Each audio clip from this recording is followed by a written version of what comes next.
Alors si vous êtes prêts, si ces dames le sont aussi, je vais tout de suite inviter mes premières intervenantes expertes de l'après-midi. On les applaudit.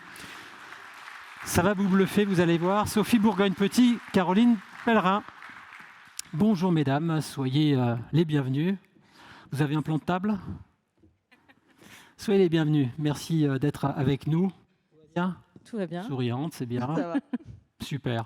On va faire connaissance. Sophie Bourgogne-Petit, vous êtes ergonome au sein d'Agestra. Vous êtes basée à Yutz, une institution dont le développer signifie agir ensemble pour la santé au travail. C'est déjà un vrai message en soi. Agestra qui, depuis la promulgation de la loi du 2 août 2021, est devenue ce que l'on appelle communément, ça a été rappelé ce matin par le président, un SPSTI, pour service de prévention et de santé au travail Entreprise, un service qui couvre environ 180 000 salariés. J'espère que je suis bien informé. Vous êtes bien informé. En Moselle. Est-ce qu'on peut rappeler en quelques secondes le rôle d'Agestra? Oui, je sais qu'il est vaste, mais c'est ça. Quelques secondes, j'ai dit. Il est difficile de résumer en quelques mots l'étendue. Je vous en prie. Mais tout le monde connaît les services de santé au travail et souvent on le voit via les visites médicales, l'état de santé des salariés. Mais Agestra, c'est également la prévention des risques professionnels avec une équipe pluridisciplinaire, avec des actions en entreprise, des sensibilisations, des études de poste, des aménagements, sans oublier également le maintien dans l'emploi qui est actuellement un enjeu majeur. Et je vais m'arrêter là, sinon je vais dépasser les quelques secondes. On fait une conférence sur l'Agestra. Voilà, c'est ça. Caroline Pellerin, vous êtes donc responsable QHSE Région Est pour les centres de services de KSB. C'est une filiale française de l'un des principaux leaders du marché mondial des pompes, de la robinetterie et de la maintenance industrielle. Alors vous êtes plus précisément basé sur votre tout nouveau site d'Ennery, après le déménagement issu de la fusion de deux ateliers qui se situé à Creuswald et à Algrange, ici en Moselle. On va bien sûr raconter l'histoire, mais peut-être quelques mots pour compléter cette rapide, trop rapide sans doute, présentation de KSB. Oui, alors effectivement, KSB, leader mondial des pompes, de la robinetterie industrielle et des services associés comme la maintenance, les réparations, la mise en service.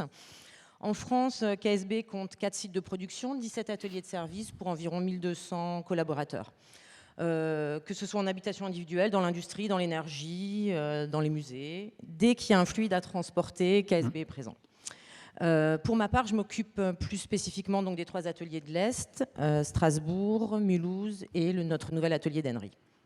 Alors je remercie par avance nos amis de la régie qui font un superbe travail depuis ce matin. Ils vont nous diffuser quelques images dans quelques instants au gré de nos échanges afin d'illustrer le propos et de pouvoir aussi commenter les choses en direct. Caroline Pellerin, je reste avec vous puisque vous êtes, si je puis dire, le point de départ de l'opération qui nous intéresse cet après-midi. KSB souhaite à un moment donné regrouper les activités de 2 sites vers un nouveau lieu. On est en février 2021, me semble-t-il.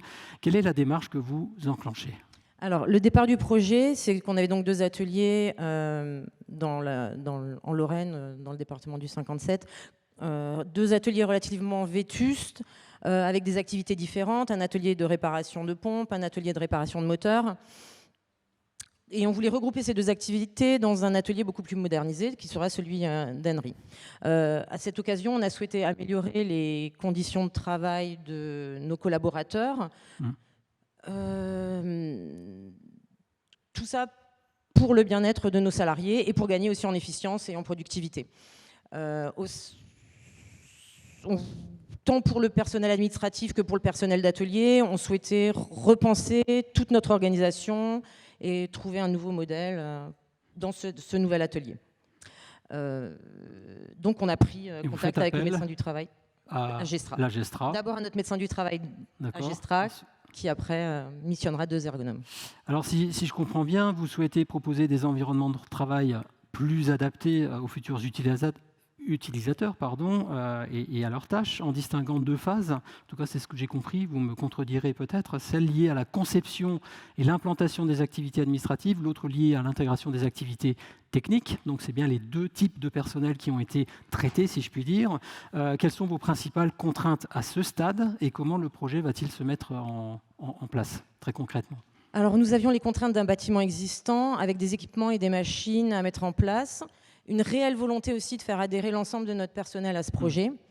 On voulait travailler aussi en amont, servir de cette occasion pour travailler sur tout ce qui était les problèmes de troubles musculo-squelettiques qu'on retrouve beaucoup dans la mécanique et aussi dans le cadre du travail de bureau. Comme j'ai dit précédemment, on ne voulait pas reproduire les contraintes qu'on avait dans nos anciens locaux qui étaient des vieux locaux industriels. L'équipe projet de KSB voulait remettre l'humain au centre de ce projet, parce que le bien-être au travail est une de nos priorités. Et c'est pourquoi, comme on ne disposait pas en interne de ressources interne pour gérer. Au sein de notre organisation, on n'avait pas de ressources. C'est bien d'avoir cet œil extérieur, parfois. Voilà. Et c'est là que vous entrez en scène. À quel moment exactement du processus ? Nous sommes intervenus dès l'initiation du projet au sein de l'entreprise. KSB a sollicité son médecin du travail et le médecin du travail s'est fait le relais auprès de nous, ergonomes, dès que le siège social de l'entreprise a validé le projet. Alors, quelle est la procédure, pardon pour l'expression un peu administrative, qui s'est enclenchée au sein de votre institution pour aboutir finalement à cette intervention, celle de vos services pour KSB ? Donc nous avons dans un premier temps rencontré les protagonistes du projet, à savoir M. Robert Saderi, qui est le responsable d'activité d'Algrange, que vous verrez un moment sur le film qui passe derrière moi. Et en parallèle avec Caroline Pellerin, donc pour qu'il nous explique le projet et ce que ça impliquait. Donc à cette première visite avec le médecin du travail, on a pu échanger sur les besoins de l'adhérent et nous, on a pu définir notre protocole d'intervention. C'est la première fois que vous intervenez sur un projet de ce type-là ? Alors, en tant qu'ergonome, nous sommes généralement sollicités pour ce type de projet, mais à une telle échelle, c'était la première fois. Alors, Sophie Bourgogne-Petit, quel est le rôle de l'ergonome, de l'équipe qui vous accompagne dans ce type de situation ? On peut d'ailleurs saluer votre collègue Charlotte Milot-Gaillard, avec qui on a aussi préparé cette séquence. Le rôle des ergonomes. Déjà, je vais saluer ma collègue Charlotte Milot qui est dans la salle, parce que sans ce travail d'équipe, on n'aurait pas pu répondre aux contraintes temporelles du projet et aux différentes phases de déménagement. Donc le rôle de l'ergonome, c'est avant tout de comprendre l'activité réelle d'une entreprise, d'un poste de travail, et tout ça en analysant les différents aspects des situations de travail.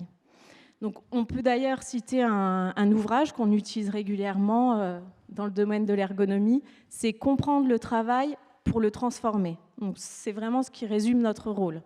Donc, l'ergonome, il conçoit, il améliore les postes, les objets, les lieux de travail, afin de les adapter aux besoins des utilisateurs en termes de confort, de sécurité et d'efficacité. Donc, pour retenir une phrase, c'est « Nous n'adaptons pas l'homme au travail, mais nous adaptons le travail à l'homme dans une logique de santé, sécurité, bien-être et efficience. » Alors, mesdames, pardon, moi je suis un garçon très pragmatique. Comment est-ce que ça s'est passé très concrètement sur le terrain ? Comment est-ce que vous avez agi opérationnellement ? Et qui a participé à ces expériences ? Je vais le dire comme ça. Alors, dans un premier temps, on a rencontré le médecin du travail et les deux ergonomes avec le responsable de l'atelier. Les ergonomes ont effectué une visite afin de définir la méthodologie d'intervention. Par la suite, elles ont mené des entretiens avec l'ensemble des salariés, alors vraiment l'ensemble des salariés, que ce soit le personnel de production, le personnel administratif, même les dirigeants. Ça représentait combien de personnes 35 personnes. Donc elles ont mené des entretiens. Ensuite, on a même fait d'ailleurs appel à des traducteurs en langage des signes, parce qu'on est du personnel sourd et malentendant, donc pour qu'elles puissent communiquer avec eux. Que tout le monde puisse vraiment contribuer. De manière inclusive. Donc une fois qu'elles avaient recueilli l'ensemble de nos besoins, elles sont venues équiper quelques techniciens de capteurs afin de recueillir les données, ce qu'elles ont présenté tout à l'heure lors de la pause, leurs capteurs. Moi, j'ai réalisé des films de l'activité de Creutzwald. Elles ne pouvaient pas intervenir sur le site de Creutzwald, donc j'ai filmé l'ensemble de l'activité de nos techniciens de Creutzwald qui ont une activité moteur qui n'était pas la même que celle de l'activité pompe. Ça leur a permis d'avoir une vision vraiment très exhaustive de l'ensemble de nos postes de travail. Elles ont récolté les données et finalement, ça nous a permis tout ça de visiter nos locaux de manière virtuelle une fois qu'elles avaient terminé leur programme. Pouvez nous redonner un peu la forme des outils technologiques que vous avez utilisés? Vous parlez de capteurs, il y a du logiciel bien sûr qui est développé. C'est quoi cet ensemble d'outils que On vous parle avez ici de 3 outils technologiques. Ouais. On a les capteurs d'angulation, on a le logiciel d'architecture et on a le casque de réalité virtuelle. Donc nous avons équipé les salariés et notamment les différents segments corporels pour pouvoir recueillir et objectiver les contraintes articulaires en lien avec leur activité. Donc cela nous a permis d'objectiver les contraintes en lien avec l'environnement, le matériel, les machines et tout ça dans les anciens locaux. On a ensuite analysé ces données et nous avons modélisé à l'aide d'un logiciel d'architecture les nouveaux locaux de KSB, donc en intégrant toutes ces données qu'on avait pu récolter via les capteurs pour justement modéliser un environnement avec moins de contraintes, avec des postes aménagés qui seraient moins sollicitants. Donc après cette phase-là, une fois la modélisation effectuée, nous avons projeté les salariés via le casque de réalité virtuelle dans leur nouvel environnement et sur leur nouveau poste de travail. Selon vous, quels sont les avantages de l'utilisation de la réalité virtuelle? La réalité virtuelle. Au-delà du côté un peu ludique des choses, j'imagine. Oui, ça c'est vrai que c'est très ludique, mais la réalité virtuelle, ça permet une projection, mais aussi une réflexion. On a la possibilité d'agir en amont, de modifier les choses, et tout ceci en faisant des tests. Et qu'est-ce que la modélisation a pu apporter très, très concrètement? Chacun a pu s'approprier son espace, que ce soit le personnel administratif ou le personnel de l'atelier, avant même que le premier carton ne soit livré au niveau du bâtiment d'Enry. Donc le fait de pouvoir tester son poste avant installation, ça permet un gain de temps, mais aussi d'argent pour les entreprises, parce que ça minimise le risque d'erreur. Donc plus on agit en amont, décidément, plus on a de marge de manœuvre et plus on a d'opportunités pour prévoir les choses. Sophie Bourgogne-Petit, je vais prolonger ma question. Je sais que chaque projet est singulier de fait, mais est-ce que vous pouvez développer une sorte de modèle à partir d'un projet réutilisable sur un autre? Comment est-ce que vous pouvez réutiliser les données recueillies par vos modélisations pour adapter finalement les adapter à d'autres situations? Alors, chaque intervention est unique et personnalisée pour l'entreprise, en fonction de ses besoins, de ses attentes, de son activité. Donc, ce n'est pas transposable d'une entreprise à une autre. Mais par contre, l'utilisation des capteurs, ça permet une reproductibilité dans l'acquisition des données. C'est-à-dire qu'il est possible de faire un état des lieux de la situation avant transformation et de refaire, toujours avec la même méthodologie, pour pouvoir voir le bénéfice une fois les transformations effectuées. Donc, on quantifie le bénéfice et la réduction des contraintes articulaires en lien avec les transformations qu'on a réalisées. Madame Pellerin, quel est le résultat finalement de toute cette démarche selon vous? J'imagine que vous avez mesuré beaucoup de choses. Alors, déjà, on a suivi l'ensemble des préconisations qui ont été faites par les 2 ergonomes. Elles ont effectué un travail assez extraordinaire. L'entreprise a gagné sur tous les plans. Les salariés ont gagné en amélioration des conditions de travail, en confort, en bien-être. L'entreprise a gagné en productivité. On est gagnant sur tout. Vous êtes gagnant sur tout. Alors pardon, j'aime bien aussi creuser un petit peu. Est-ce qu'il y a eu quand même quelques difficultés dans l'approche du projet, quelques réticences peut-être pour non, même pas. Non, même pas. On a travaillé de manière très collaborative avec les ergonomes. Tous les salariés ont été impliqués. On a recueilli leurs doléances. Ils ont vraiment vu que, comme je disais tout à l'heure, qu'on les remettait au centre du projet. On a suivi leurs préconisations, la modélisation et les lunettes virtuelles ont permis à chacun, comme dit, de s'imprégner de son poste de travail, d'y apporter aussi peut-être quelques modifications qui, au-delà de l'ergonomie, pouvaient être apportées. Franchement, tout le monde a été gagnant. C'était vraiment, il n'y a eu aucune réticence. Ce qui fait que la réinstallation sur votre nouveau site donc d'Enry est tout à fait conforme aux attentes de départ, à ce que vous étiez projeté dans votre esprit. Oui, ça va même au-delà de nos attentes. Oui, vraiment. En quoi? On pensait pas qu'on arriverait à un travail aussi abouti, on ne pensait pas qu'on arriverait que le travail qu'elles ont effectué nous permettrait de gagner du temps. Elles ont fait un travail extraordinaire. Alors je note que vous êtes contente. Est-ce que les salariés de KSB sont contents? Est-ce qu'ils vous le disent? C'est comme ça que je voudrais qu'on l'exprime. Alors, les ergonomes, on peut le voir le jour de facile. Elles étaient présentes.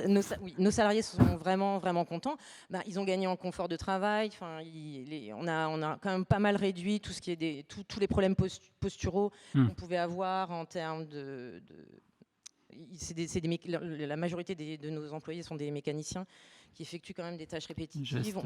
On a vraiment amélioré leur poste de travail, diminué leurs contraintes physiques, même pour le personnel de bureau.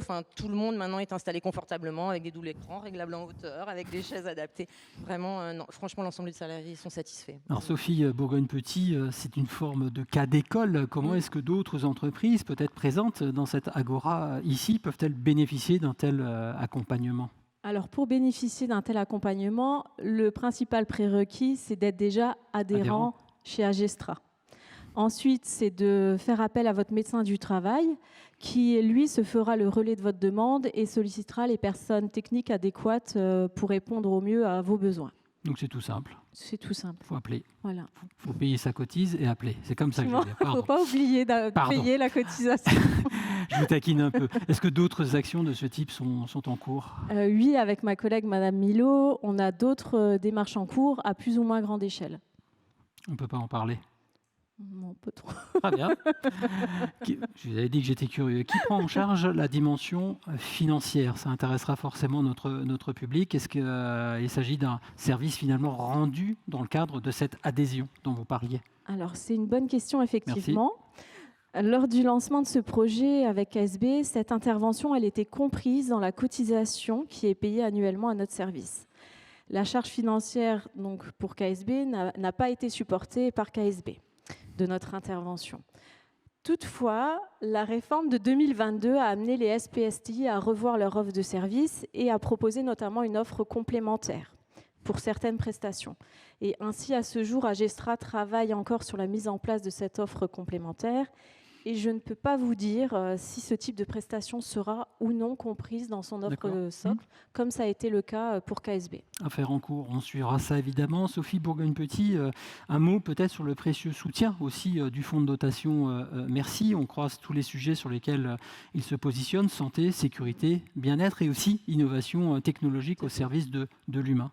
Effectivement, le fonds de dotation Merci a été d'une aide précieuse dans l'acquisition de tout ce matériel qu'on a pu développer dans cette intervention grâce à son financement sur ce projet. En tant qu'ergonome utilisant de manière régulière, je remercie le fonds pour son soutien ayant permis à Agestra d'innover dans les conceptions de situations de travail et d'accompagner ses adhérents dans une réelle logique de prévention primaire. Madame Pellerin, est-ce que ce projet réussit? On l'a bien compris. Et ça fait plaisir à entendre. Est-ce que cette expérience vous donne finalement d'autres idées pour faire progresser vos process d'une manière générale? J'imagine que vous avez toujours envie d'avancer pour progresser en matière de prévention et de santé au travail. Oui, alors nous travaillons beaucoup plus en prévention primaire grâce aux pistes d'amélioration et aux conseils qui ont été proposés par les ergonomes tout au long du travail. Et à ce titre, je voudrais vraiment remercier Sophie et Charlotte pour la qualité de leur travail, leur professionnalisme, leur écoute, leur bienveillance, qui nous ont permis d'inscrire une vraie dynamique d'amélioration continue dans notre quotidien. J'encourage tous les chefs d'entreprise à mener ce genre d'action au sein de leur société. Tout le monde y est gagnant. Tant qu'on met le salarié au cœur de nos préoccupations et son bien-être au travail, on y gagnera. Sophie Bourgogne-Petit, je vous laisse le mot de la fin.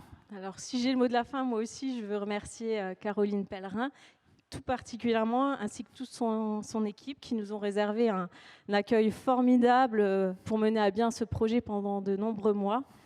La collaboration, comme le disait Caroline, entre un SPSTI et son adhérent est primordiale et ça permet de s'enrichir les uns les autres lors des échanges. Et si je peux terminer sur cette phrase, c'est quand la santé au travail s'associe à la technologie, tout en gardant l'humain au cœur du projet, alors nous savons que nous allons dans la bonne direction. J'ai noté l'ampleur du projet, le nombre de personnes, de situations concernées, les ressources insoupçonnées finalement d'Agestra, une réussite totale de la démarche, vous l'avez dit, l'interaction permanente entre la technologie et l'homme, je crois que tout est dit. Merci pour ce beau témoignage et bravo pour cette belle réalisation. Merci mesdames. C'était absolument passionnant. Merci beaucoup.